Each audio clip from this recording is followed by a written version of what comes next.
Hey guys, Derek here. Welcome back to the channel, or welcome for the first time if you are new. We are back with a trailer reaction on the channel today, and that is the official trailer for Heartstopper Forever, which, if I'm not mistaken, is a movie that they're doing instead of like season 4. So I think this is like the end of Heartstopper, if I have my facts straight. If I'm wrong, correct me.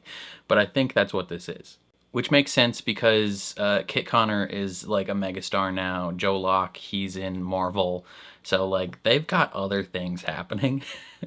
And so I don't think you can keep them around on Heartstopper really any longer than they have been up to this point. So yeah, it makes sense that they would be like, hey, we want to move on to other things. So I mean, it's a bummer that it's ending though, but yeah, it makes sense. I'm very curious, like, what ground this movie is going to cover. Like, is it, are they older? Is it like a time jump? Like, what? I don't know when it is supposed to take place, if it's immediately after. So I assume I should probably just watch the trailer to find out. But yeah, so we're going to do that. Before we jump into it, if you end up enjoying my reaction, please leave a like on the video. It means a lot to me. If you're new here, hit subscribe, ring the bell so you're notified when I upload. If you're unaware, I've reacted to all of Heartstopper already on the channel, so I'll link that playlist in the description down below. You can watch it anytime you want. Maybe catch up on those videos before you see my reaction to this. And I do plan on reacting to this, even though Netflix makes reactions to their stuff incredibly difficult now. But yeah, I'm still on board. If you want to see full uncuts for anything I watch on the channel, including Heartstopper, starting with like, I think the season finale of season 1. Check out my Patreon, that is linked in the description down below. You just sync up your own copy of the episodes and you can watch along with me. And then lastly, if you're someone who likes video games, consider subscribing to my gaming channel, also linked in the description down below. I play all the latest games releasing over there and I have a great time doing it. Other than that though, let's jump into this trailer. Everyone thinks teenage relationships don't last. They don't. Guess I'm an optimist then. All the girls at this party are so cool. It's Olivia Rodrigo. I can't help but imagine what you say when you speak of me. Wow, they all look so old. Nick always thinks about the future. It's like he's there in his mind already, trying to stop a mistake that hasn't happened yet. He's going to college. University. Never used to think about the future at all. It's because you were too busy surviving. That's a good point, Isaac. You were just flirting with my boyfriend.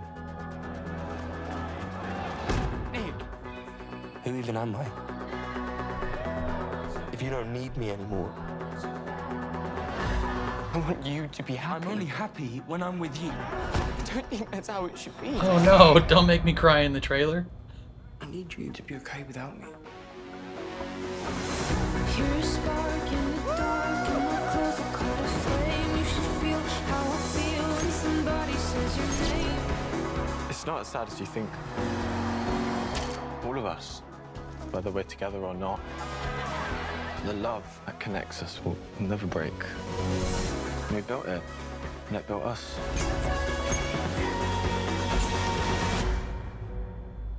We look after each other, don't we? Always. Bruh, don't break my heart already.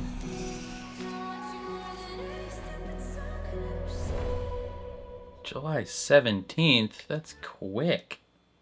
That's next month. What the frick? Alright, in the description, it says, Heartstopper Forever comes to Netflix July 17th. In this final film, so nothing more coming after this, Nick and Charlie are inseparable, but with Nick preparing to leave for university and Charlie finding new independence at school, the reality of a long-distance relationship begins to weigh on them. Doubts take hold and their relationship faces its biggest challenge yet. Meanwhile, their friends are also navigating the ups and downs of love and friendship, confronting the bittersweet challenges of growing up and moving on. Can first loves really last forever? Man, all my little kids are growing up. My little babies, they're so old now. It's so weird. Like I guarantee if I go back and I watch like season 1 or like even my reactions to season 1 and just like see how tiny they are, like, oh, like don't grow old. Oh, I feel like a parent watching their kid go off to school, like, no, you're leaving the nest. Like it's just not gonna be good for my mental health. Um, it appears, based on the description, that they are kind of, how do I explain it? Like for the first time, it seems they are introducing a conflict to the relationship that stems directly from each of the boys, if that makes sense. Like up to this point, all of the conflicts, you could call them, in the relationship were like Charlie going through something and Nick trying to be there for him but not quite, like knowing how to do that, and all, all that jazz. Like the conflicts were either external towards them or like, you know what I mean, like it, or something like existential, or like, eating disorder. It wasn't like, I don't know how to fully describe what I'm thinking, but like in the new season, not new season, new movie, like the problem or the issue at hand seems to be more directly focused on like, can this relationship survive this problem? Right? Like I don't think in the previous 3 seasons there was any doubt necessarily that what was going on would end the relationship or anything like that, or like one person would break up with the other because of something. Like they always seemed like, hey, these two are together, like they're a package and they're fighting against whatever else is happening. Now it feels like the problem at hand could force them apart, if that makes sense. And that problem is long distance. Nick apparently is going off to college, but or preparing to at least, and it looks like they're gonna be doing almost a reversal of the typical like high school college long distance relationship. I feel like in most stories, and honestly in real life, what we typically see in a relationship where one of them is in college and one of them is still in high school is that the college person tends to move on, right? The college person interacts with more people their age in their current environment, and they feel more comfortable with those people. They feel like they have more in common with those people. And what ends up happening is the college-age person breaks up with that high schooler, ends up dating someone in college, yada, yada, yada. Or like one of them will be telling stories or whatever. They'll be like, oh, so-and-so did this. And the high school person will be like, I don't know who that is. And they're like, oh, it's a friend from college. They're in one of my classes or my frat or something. And that's like the stereotypical way they go about it. In this, it looks like they're doing a reversal where Charlie, at least now that Nick is like going off and, going to college, and Charlie's not alone, but like he's with his group of friends, the people he was friends with before Nick. But he's also like more of a full-fledged individual, if that makes sense. Right? Like before he met Nick, he still had this group of friends, but he was dealing with a lot of like under the surface things. A lot of really emotional, psychological things that, I mean, not necessarily prevented him from being a full-fledged individual, but definitely had an impact and stunted his emotional growth and his like fullness as a person. Now, at least based on the trailer, he seems to be having a great time. he is happy. He has probably not completely worked through most of his issues, but he's worked through some of them. And Nick in college is the one questioning like, who am I without you? Right? He's writing this like personal statement to get into college, right? Like that's what they do now. It's so interesting to see, because when I was, applying to college, we didn't do that. Like we had tests that we had to do. Like whether or not we got into college was entirely dependent on things like our GPA and what we got on like the ACT or the SAT.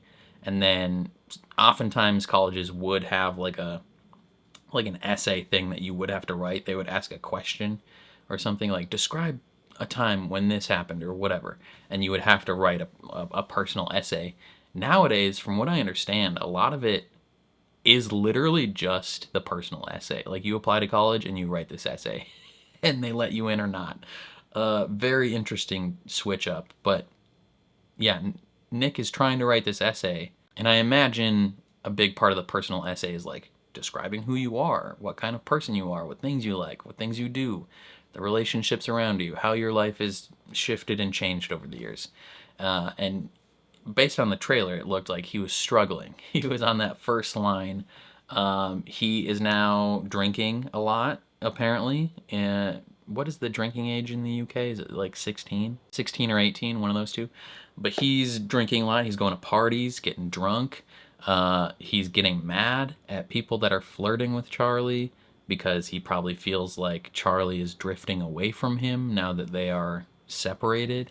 He's getting in fights like at rugby. Like, he's just becoming a more angry individual now that the possibility of them separating is like a real thing. You know, long distance relationships are hard, and they're not even that long distance. I feel like the drive is fairly close.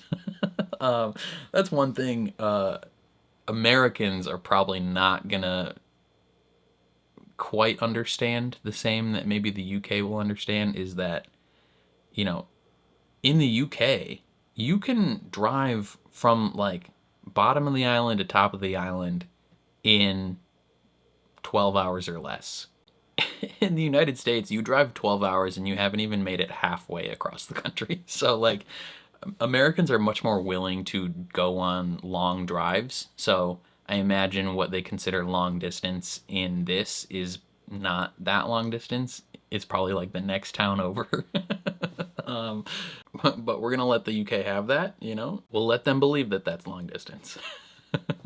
But no, I mean, it is longer distance than ideal, right? Like, when you start a relationship living in the same town, it feels much more substantial when you then have to drive outside of that town to go see your boyfriend, right? Even if it's like a, I don't know, 45-minute drive, like, that's still less convenient than walking down the street.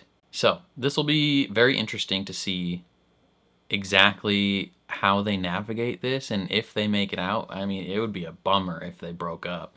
Like, we go through 3 seasons of like mental health struggles and eating disorders and all these things, and, you know, gay awakenings, bi awakenings actually, and gay and bi awakenings, diving into a lot of like transgender issues, like a lot of like heavy things have been navigated in the first 3 seasons. It would be a bummer if we ended it with them breaking up.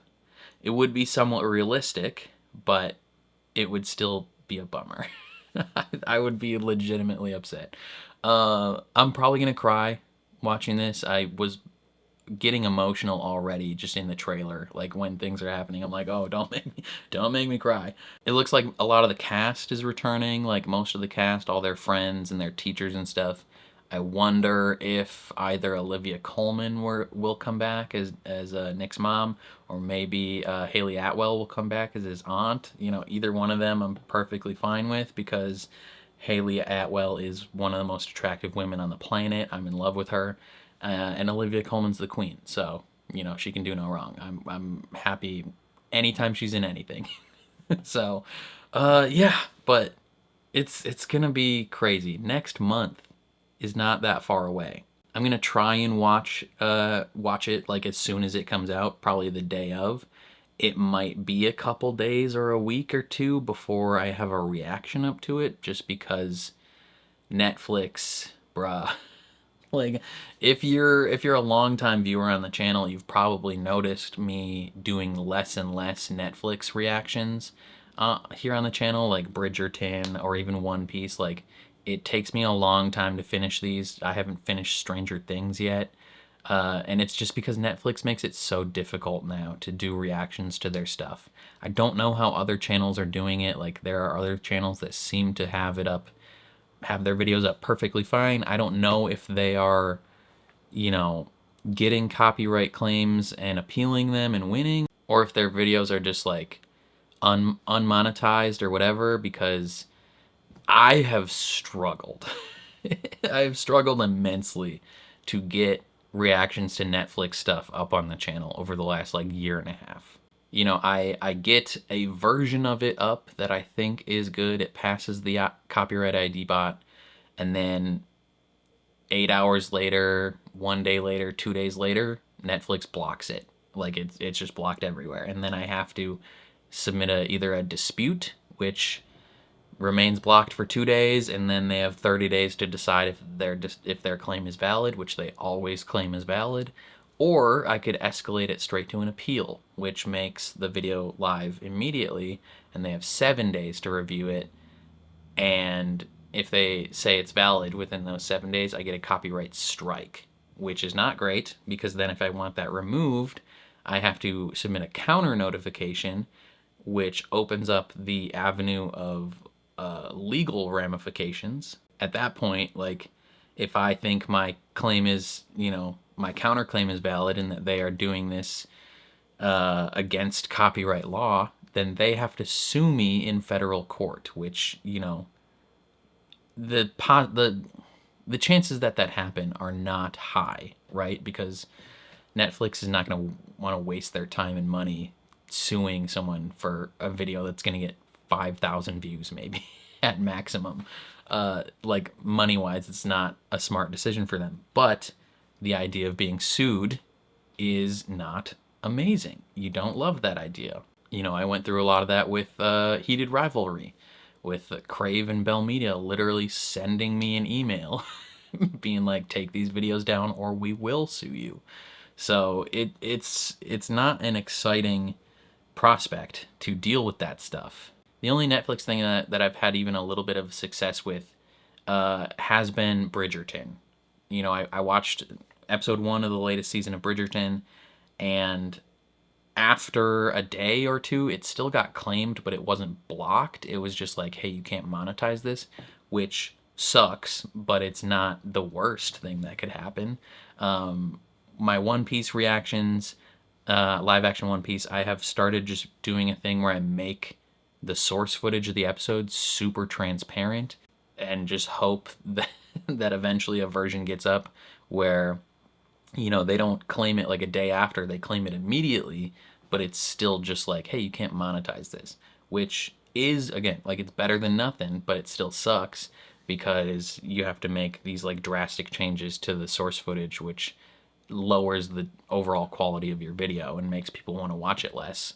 So yeah, Netflix things over the last 2 years have been just a brutal process to try and get up and stay live on YouTube. I have not had much success with it at all. I don't know how these other channels are doing it. Like, I see other channels like, Bad Medicine watching Stranger Things, and now Bridgerton. I've seen Real Rejects watching Bridgerton and being like, how?